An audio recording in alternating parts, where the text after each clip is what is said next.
Good day, brothers and sisters. This is your brother Rams here, and as always, I'm glad to be back on the airwaves. And I just want to say, first and foremost, I'm thankful to the Almighty God for giving me this opportunity to reach out to people here on YouTube and my subscribers and my supporters. I want to say thank you, and I'm deeply humbled by your support and continue to support me in my efforts. And I just want to say I'm so grateful for some of your responses. And I will continue to pass on knowledge because we've got to turn this thing around here in America. And I offer solutions that are reasonable for everybody.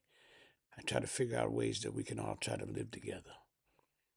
And that's important to me as I do this platform. I have no uh, malice or hatred to no race of people because I understand we're all part of the same human family.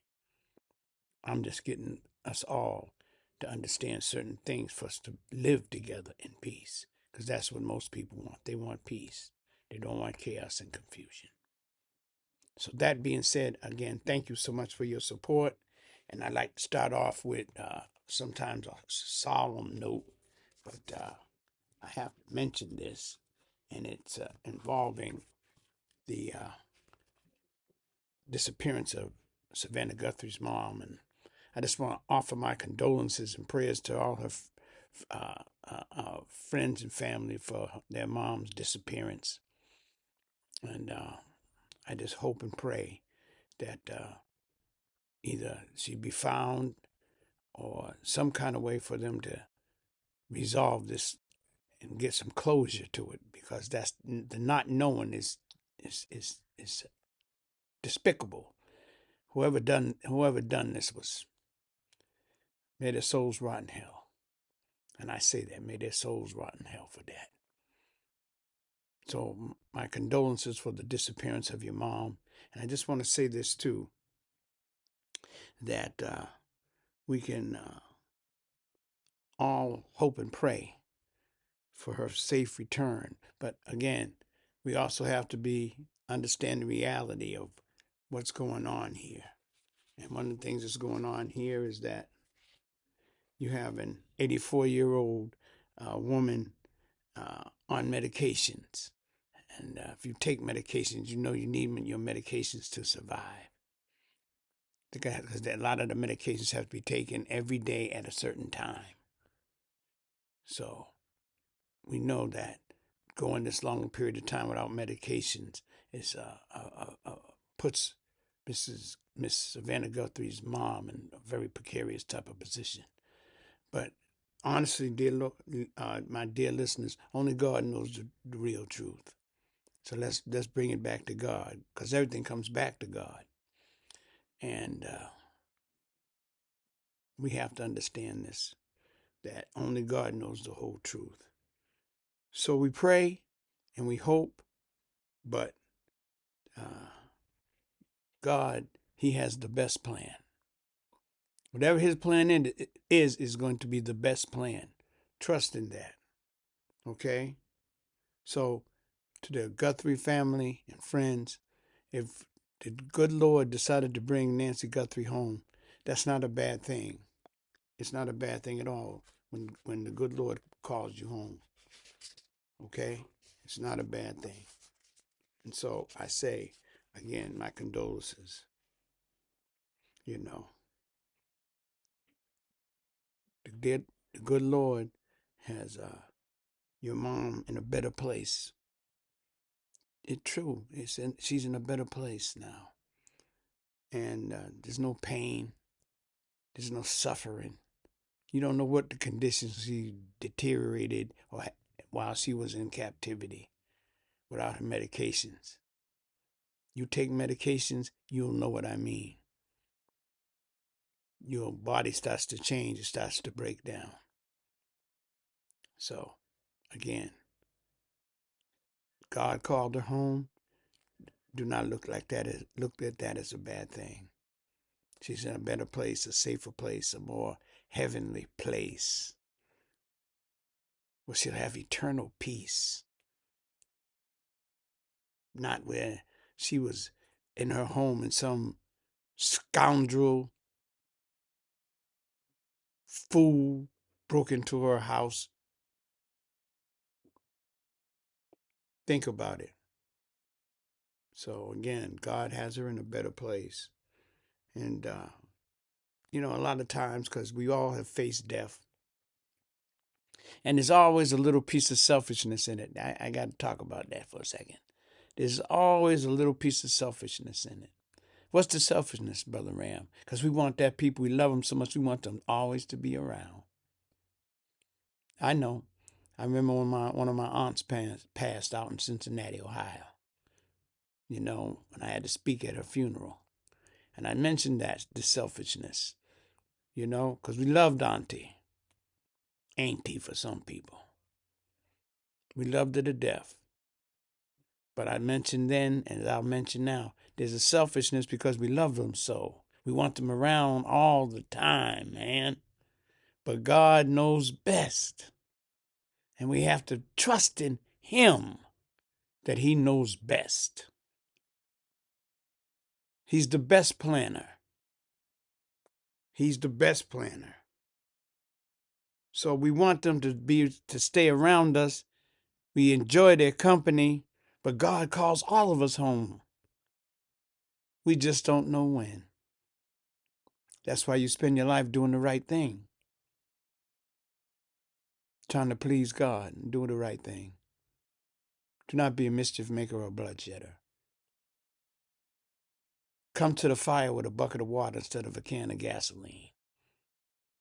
Blessed are the peacemakers, for they shall inherit the earth. Not the warmongers, peacemakers. So again, to the Savannah Guthrie and her family and friends, whatever God's decision He has made will be the best one for your mom. It will be the best one for your mom. I'm pivoting here a little bit. And again, you hear all this talk about immigration and DHS and funding for the DHS and ICE and all these departments. But as I said, most people of color, especially particularly black, brown, red, and yellow people, when they have a discussion about immigration, they need to discuss having the Native American at the table. They're the original Americans. To have a proper discussion about immigrations, all parties involved got to be there. That's the people of the original land, and that's the Native American. So we must include him, her, their activists when we talk about immigration so we can get a true picture of what immigration means and has meant in America. Because that's the only way. You got to hear the whole story. You can't take pieces of the story because if you only take pieces, you're going to misunderstand. And that's what we have here in America. We have a misunderstanding of the immigration process and who are immigrants and who are not. So I say that to you, brothers and sisters. That's very important. Okay? That's very, very important. We must have Native American activists. When you see them on all the channels, ABC, CNN, even Fox, okay, Nation News, all of them, MSNBC is now MSNB now. You must have a Native American activist when you discuss immigration in America. Other than that, it's a twisted and distorted point of view. That's important, brothers and sisters. Another topic I want to talk about before we get into the meat of this podcast is I'm talking about the survivors of the Epstein file. And I have messages to you, young ladies, and I say, keep on fighting. Keep on fighting. Don't give up. Please don't give up your fight. God is with you, whether you believe it or not. Remember, you're going against some rich, powerful men. here in America. Rich, powerful men. But remember in the Bible, remember David and Goliath? Goliath are those men who terrorized you and sexually assaulted you. They're Goliath. But what happened when God stepped in? Little old David handled that big giant. So I say to you, keep fighting. Stick together. Defend one another. Don't let them try to sweep this under the rug, because this is also a distraction, this war. So, brothers and sisters, that's what I want to say to you. Do not let them silence you. Your voice means something. And there are people out there that want you to see justice. Me in particular, I want to see justice for you, man. You deserve it. The traumatizing of young females. So again, God is with you. Don't you ever stop. Keep your fight going. And don't ever, ever, ever let them disparage you. I want to say that. Thank you. And may God bless you. And I'm going to tip my hat to you right now. Keep up the fight. But right now, we're getting ready to get into the meat of the podcast here. And I'm going to call this podcast The Iranian War. What are America's consequences? The Iranian War.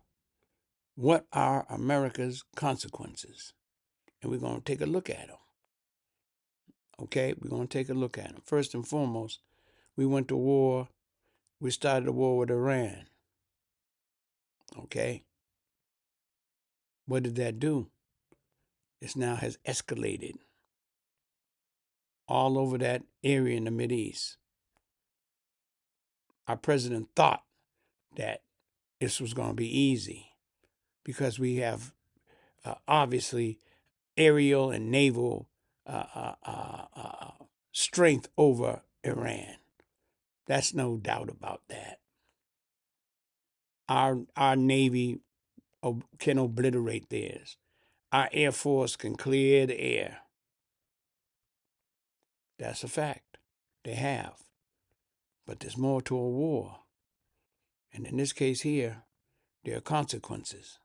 What has happened immediately? Thinking that America would just run in there and bomb them a little bit and they'd give in. You're talking about a regime that's been dug in for over 40 years. They're not going to just give it up like Venezuela. They're not.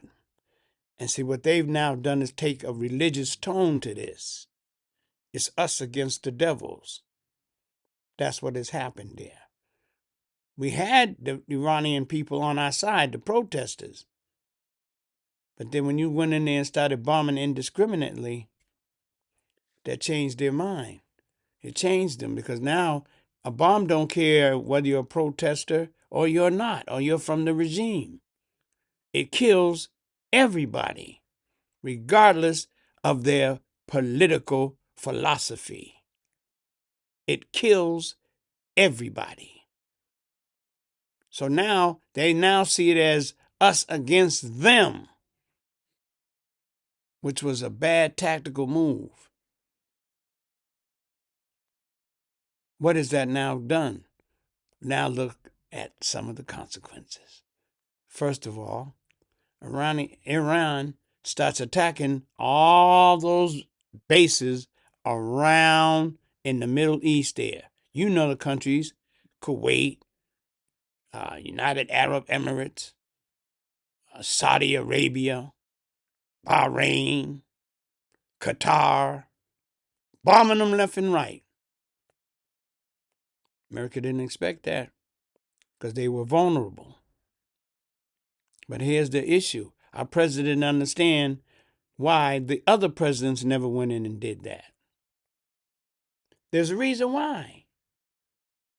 They knew that it would create chaos.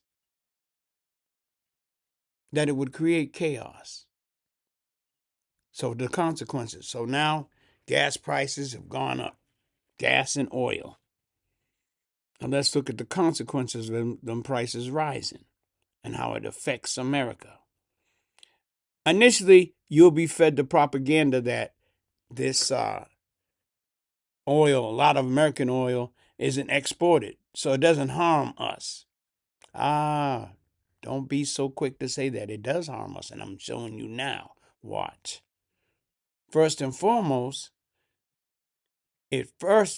what it did was it drove up the price of diesel fuel. Diesel fuel? Yeah. Diesel fuel is made out of crude oil. So let's understand that. The first consequence is the rise in diesel fuel. So what does diesel fuel do, Brother Rams? Diesel fuel is used by, guess what? Trucks, planes, trucks, planes.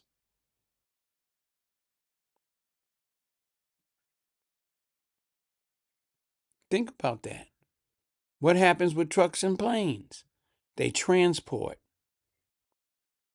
Oh, and also it's used by ships too. Stuff that's shipping from other parts of the world around the world, it will affect them too. The consequences of the Iranian War. So now let's go down the domino list. The truck that brings in your fruit and your vegetables and other products, they have to pay a higher price to keep their trucks going. Guess what the price hike where it goes? The price hike now goes on the Americans. Oh yeah. What about planes? Americans love to travel. Sure they do, especially summer's coming up. Plane fuel skyrocketing. Sure. Consequences of the Iranian War. Consequences of the Iranian War. All kind of byproducts from oil have an effect. These are things we must understand. Other goods got to come from around the world to America. Remember exports? People export stuff to America. Guess what happened? Those ships got to use diesel fuel.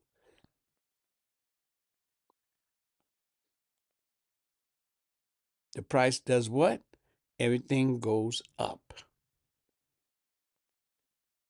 Consequences of the Iranian War. Oh, and by the way, the money being spent on this war, remember some of the issues here in America? Lack of health care coverage, insurance premiums skyrocketing. Now that everything else is going up. Oh yeah, and by the way, I meant to tell you that we get a lot of our medicine from overseas. So a lot of the medicines that you take, they're produced overseas and they have to be shipped in. Consequences of the Iranian War. So what you might have used to pay for your high blood pressure medicine then just about doubled. High cost of health care. You call it affordability, but that's the broad term, but specifically the high cost of health care. The high cost of travel. The high cost of food. The high cost of fuel all around the world. Yeah, Trump and his billionaire friends, oil folks, they making money, of course. They don't have to worry about filling up their car. They don't have to worry about putting groceries on the table. They don't have to worry about how much the electric bill is. Oh, and by the way, utility bills are going up too. Consequence of the Iranian War. They go up anyway. And now you've given them like a jet boost, a jet boost to jack up the prices even more. So let's think about this. Energy's gone up, food's gone up, travel's gone up. Consequences of the Iranian war. Oh, medicine's gone up. Because now the people shipping the medicine to us, they're having a hard time. Because the Strait of Hormuz is shut down. And that's something America didn't understand was Iran's strategy. They know they can't compete with us militarily as far as bombs and airplanes and subs, and they don't stand a chance. And what did I say is their strategy? Their strategy, I heard it tonight on the news, make America put the boots on the ground. That's their strategy. Because guess what they're doing? Our president's talking about taking Carg Island and blowing it up and obliterating it. Blowing it up and obliterating it. Guess what they're doing? They're preparing for an invasion. They see the buildup of the troops. So he put the boots on the ground. That's the new strategy, to get America to put the boots on the ground. And then you'll see some serious bloodshed. That unnecessary. And what do I say? Consequences of the Iranian war. Seeing our young soldiers, male and female, being sent off to a war that they did not start, that they don't understand what was the objective of it, but yet they go faithfully. I wanted you to understand that they go faithfully to fight for America. And you're sentencing them to death. Consequences of the Iranian war. They trying to keep the numbers down as it is. Because once the American people see and get even close to the numbers, the outrage will grow. And that's what I want. The outrage in America to keep growing. As you saw Saturday, March 28th, the No Kings rally. America's dissatisfied. Now you can take that or let it alone, but America's dissatisfied. And we have to understand this. They see their country being led in a war that this administration wants $220 billion to help finance. Meanwhile, like I said, healthcare, medicine, travel, energy. And oh yeah, I'm sorry, I would be remiss, excuse my disrespect, but also to my brothers and sisters who are farmers. Devastating them. To my farmers who had generations of farms in their family about to lose them. Because now that the tariff's been kind of eased, we can't ship nothing out. To the parts of the world where we need to ship our goods, it's blocked off. I didn't mean to make that misstep, but I just want to say I'm sorry for not mentioning the farmers. And of course, I'm going to mention the fact that they have paid a heavy price with these tariff wars. They've already paid a price, man. Now you in an oil thing with Iran. I'm going to obliterate everything they got. And then you think they're sitting back there just waiting for you to invade them? There'll be more bloodshedding, brothers and sisters. It'll be more bloodshedding. It'll be more bloodshedding. So I say to you, these are the consequences of this. And this war, as I said, we had those millions and millions of people who protest on March 28th in the No Kings rally. That tells you America has had an issue with our current president. They call it the No Kings rally because his behavior symbolizes that he's the king, that he's beyond the law. And America says we want our country back. We want our country back. And he senses it. This administration senses this. So what have they done? Remember, one of the tactics of this administration is to attack the elections.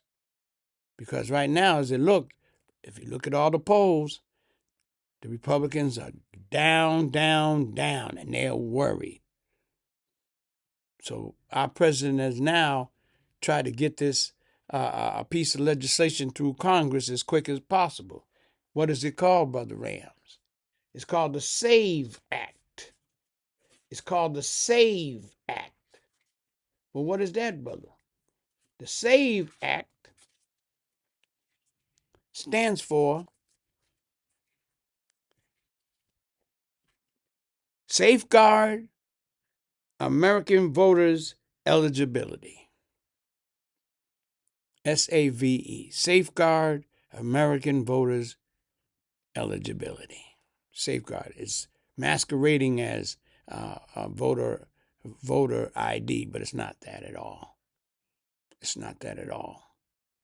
But what has this administration tried to do? They try to push it through, which would require people that not only when they go to vote, they now got to prove their citizenship. They got to have some serious ID like birth certificate and or passport. Now, how many people have that? Some people don't travel out of this country never in their lives. So would they have a passport? And the next question is birth certificate? Where is the birth certificate? Where's my birth certificate? Now I got to find it. That's voter suppression 2.0.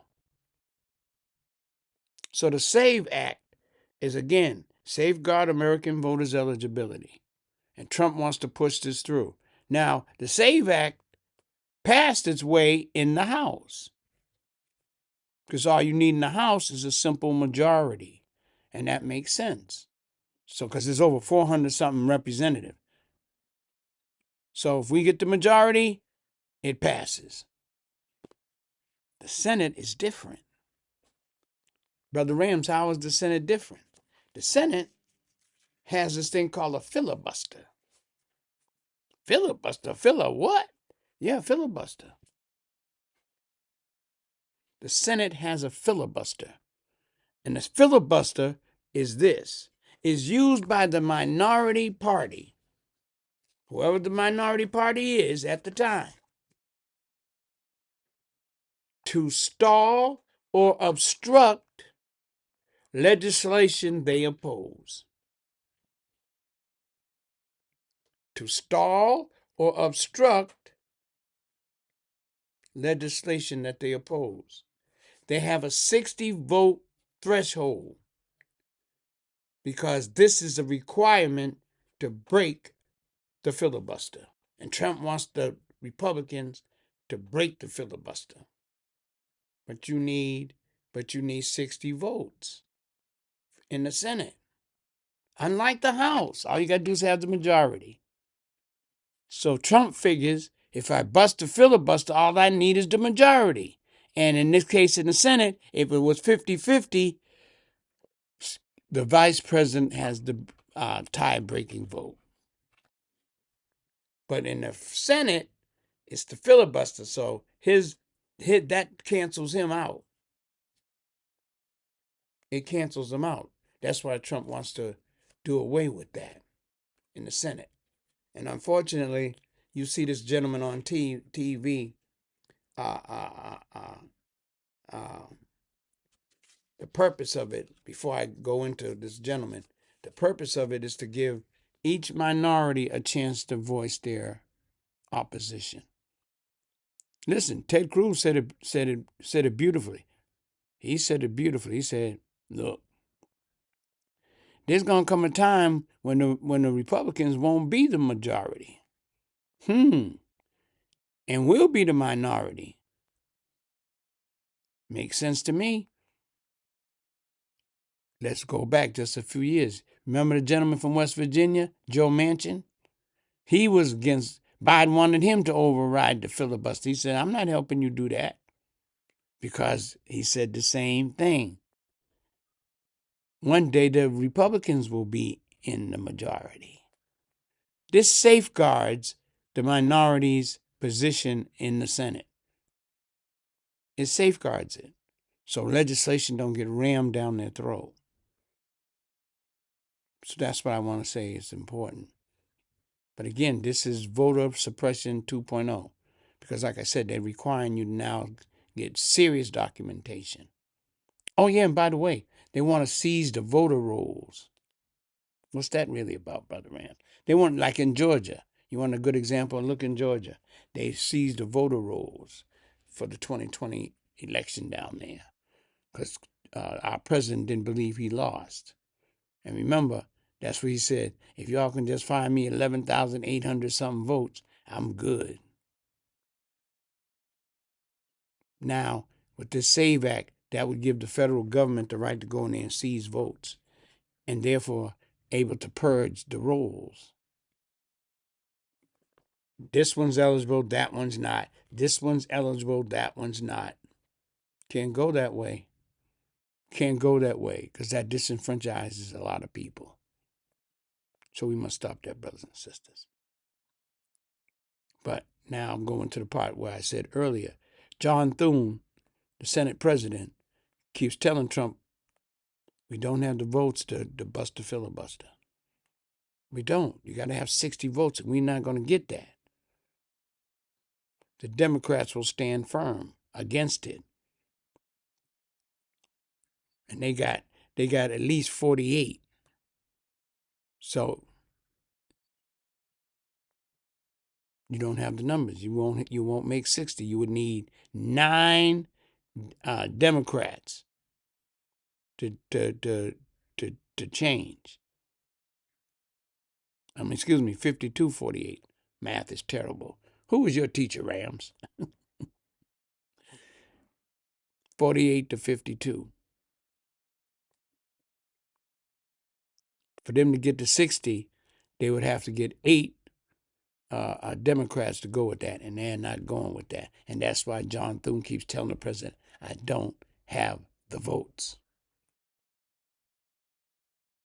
I don't have the votes. So black folks in America, pay attention to the Save America Act too, because it's Jim Crow again. It's Jim Crow, it's voter suppression. We can't allow the government to now start going to the election boxes and doing all that. The election integrity must be maintained. See, because one of the things of this destruction and consequences is that America's now been taught now to mistrust everything. Stuff that's worked for years, now you've been told to mistrust it, which is a key ingredient in the breakdown of our democracy. Because our democracy is based on trust, that certain government things will be run appropriately. But the breakdown in the trust. And that's what this is about. So I just want to say that, brothers and sisters, that's what the SAVE Act is about. Be careful of it. Watch out for it. And again, it's designed to suppress the vote, and particularly of black, brown, red, and yellow folks here in America. Again, and suppress the Democrats' vote. Because right now they're steamrolling toward serious win in the midterms in November. All the special elections going around the country, a lot of Democrats are killing them. And the Republicans are running scared. And I'm telling you, that's why one of the reasons why Trump isn't putting boots on the ground yet. He's building up. But once he puts those troops on the ground and the first American casualties come in, he'll plummet in the polls. He'll plummet. So again, brothers and sisters, that's the situation when I call this what? The Iranian War consequences for America. The Iranian War. What are the consequences for America? And these are some of the consequences. The blood of our young soldiers, our economy, our trade. Oh, yeah, I forgot to tell you, inflation is up. It's going to be up because you know what war does? It causes inflation. Ask Joe Biden. See, y'all, Sleepy Joe, everything was all high up because of Joe. Just because we're involved in 2 wars. We're still now involved in another war. And guess what happens? Inflation. It goes up. That's what happens. It goes up. Because a lot of the arms you're giving away are for free. But someone has to pay for it. And American people pay for it. So, as usual, this is Women's History Month. Kudos to all the ladies, all the women out there working hard, all the moms, from the moms, the stay-home moms. And I know people try to disparage them because you don't do this. Let me tell you, a mother's one of the most important figures in your life. She got a very, very important job. Probably the most important job you can imagine. Raising a child. So, Women's History Month, from motherhood to chairman of the board of any corporation she wants to be of. She can make her own way. So kudos to the women. But in my case here, I got to talk about some black women because this is Women's History Month, and I just want to let you know about a few of our sisters who've made history. Okay? And our first one I'm going to talk about is over in Africa. Going to Africa. And the first sister is Queen Montefiore. Queen Montefiore. Brother Rams, where did she rule? She ruled in southern Africa. She was a warrior queen. What was she known for? Well, first, she was born in 1784, and she died in 1847. She was renowned as a formidable warrior queen and regent of the Bataloqua. Let me say that again. She's a warrior queen and regent of the Bataloqua. The Bataloqua.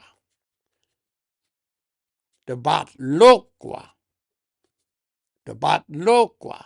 I say it several times because, brother, I've been robbed of my history. So saying my words of the original people, sometimes we struggle. But I'll keep working at it, brother. She was the region of the Bataloqua people in southern Africa during the early 19th century, known for her strength, intelligence, and leadership. That's that sister there, Queen Montefiore. Brother Ram Montefiore. Yes, warrior queen. No joke now. Warrior queen. During the turbulent period of the Defaqua,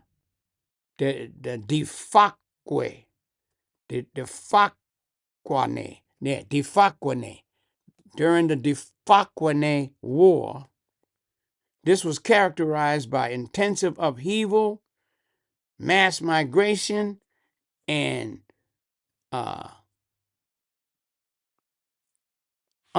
widespread warfare. Warfare going everywhere. She got to fight and all that stuff.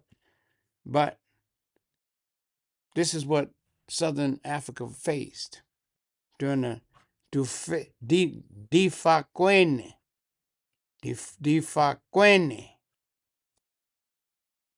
War. And this war took place between 1810 and 1840. It's a long time, 30 years. They were at war. She reigned from 1813 to 1924. I mean, excuse me, 1824. She wasn't around. Excuse me, let me get that right. 1813 to 1824. Her military leadership during the defacque was she maintained her tribe's unity because people were spreading out, going different directions. She kept her tribe together, and the sovereignty, despite often leading them through constant threats and upheaval. Other folks were saying, come join us, and then we'll take over her. They said, no, we're not joining you. We're staying together. Unity. Remember Kwanzaa? Unity? That's what that's about. That's our sister. She left her legacy as a celebrated, powerful female leader and a symbol of resilience in a patriarchal society. See, back then, men's was supposed to be the kings and the queen. They didn't look at the women's then. But she said, oh, hell with that. I'm leading my people. And I'll fight you too now. I'll pick up a sword just like this man next to me and chop off your head. Warrior queen. And we got so many warrior queens here in America. That's who you take after, sisters. Sisters like Jasmine Crockett, Tiffany Cross. All the sisters out there fighting. Keep up the good work. Keep up the good work. The South African Navy now, get this. The South African Navy named a submarine after her called the Mantatisi sub. Must be fierce sub. Probably got 1 million daggone weapons on there. Fierce, intelligent leadership. Black woman. Women's History Month. Celebrated. Not just in March. Every day you see your mama. Every day you see your sister. Every day you see your wife.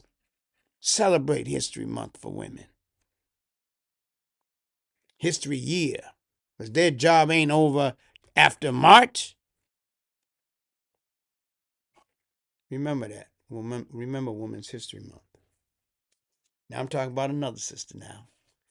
She's back on, she then came across the water. See, that was in Southern Africa. Now we're coming to the shores of America. See, we were great on both sides of the water. See? And I'm talking about a sister named Sarah E. Good. She was an inventor and an entrepreneur. She was into business, but she was an inventor. So she was a scientist. She was born in 1855 in Toledo, Ohio. She died in 1905. She was 80 years old when she died in Chicago, Illinois.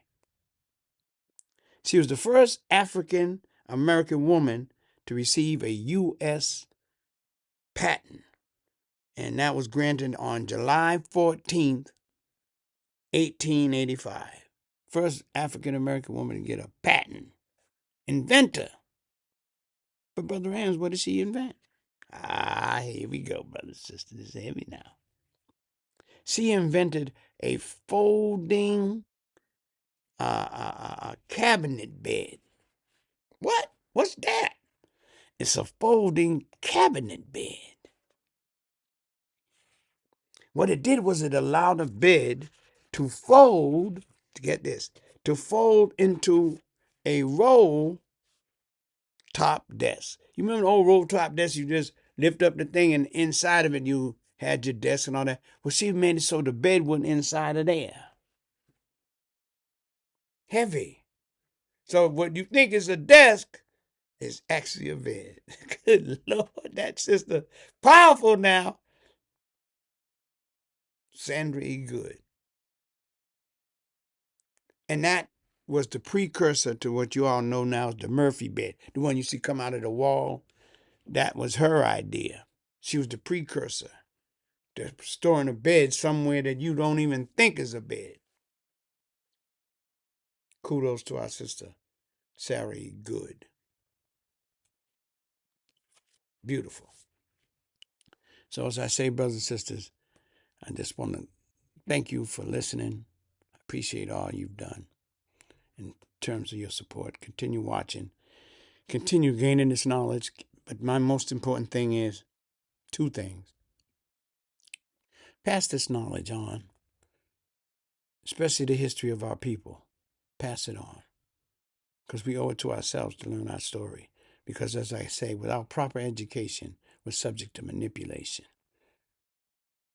And once we know about ourselves, then we know what our next steps should be. So again, thank you so much for listening. I appreciate all you've done. I appreciate your help. Thank you so much for listening. And may God bless you. Amen.